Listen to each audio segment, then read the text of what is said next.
Hello everyone, and welcome back to Berkshire Day 13. Today is going to be a very short video, mainly because I didn't do a lot building-wise, but I did do a lot of groundwork for getting bells and setting up the shops on Harbs Island, and that sort of a thing. Also, I had to skip through the very annoying wedding season dialogue, which I always despise seeing, because it's just a waste of my time. I don't think I've ever really cared about the wedding season stuff, minus the stuff you can get in Nook Shopping. I don't know, maybe I should do it someday. There might be a theme where I need wedding furniture, but today is not that day. And then I time traveled to the next day, and I visited Harbs Island to start setting up the shops. So that will be going on in the background as well.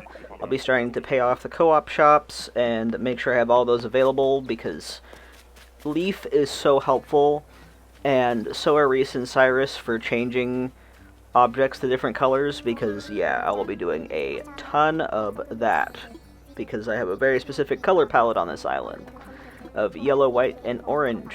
So yes, and also custom designs on things for sure. So here we are where the co-op is, and all of the Lloyds standing around. Also, Harriet and Harvey are so cute. I love them so much. I'm so glad that they are depicted as together, because it's just cute. And I love Harriet's new look. It's very groovy and very much her kind of vibe. And I miss Shampoodle, but I'm glad that she's here. The next day, I was going around looking for turnip prices because I got a really big spike on another island. Well, a decent spike. And I needed bells. I was in dire need of bells because I was going to have to do a lot of things that require bells coming up, including the shops that I need to buy, and then eventually remodeling houses and that kind of a thing. So I had to travel a few days to find the correct, well, the lowest buying price I possibly could, because obviously with turnips it's like the stock market. You gotta buy low and sell high. So, this is my first time talking to Daisy May on this island. She's so cute. I love Daisy May. 104 is not acceptable, though. Then I time traveled to the next day, and found her again, and 94 bells is acceptable. So, I end up getting my money and buying a full pocket of turnips, and then taking them straight over to my trading island of Tokata, which is the one that got the big spike. And this was before I did the makeover for Tokata. I did the videos out of order, obviously. I recorded Berkshire first before that, so this is what it looked like pre-makeover.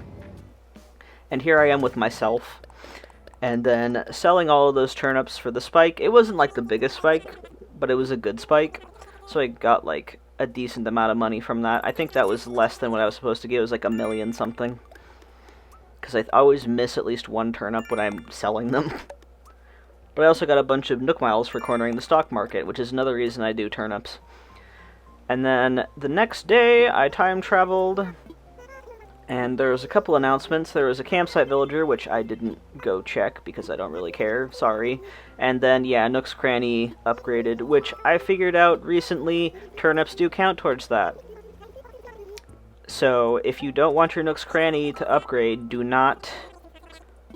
Well, no, I think I was doing other stuff, because I was selling turnips at the other island, so that's not related, but unfortunately, Java's Nook's Cranny got upgraded, so that's great. But no worries, I want Nook's Cranny to upgrade on Berkshire, because it's a town, city kind of area, so very happy that it upgraded today. And then I, of course, immediately bought everything I could from the brand new Nook's Cranny, because I need a lot of things. And I always go for the big ticket items first. I don't know why. Is that like you as well? I know for sure I'm going to be using that washing machine. Obviously not in that color, but Reese and Cyrus, they're very helpful for that.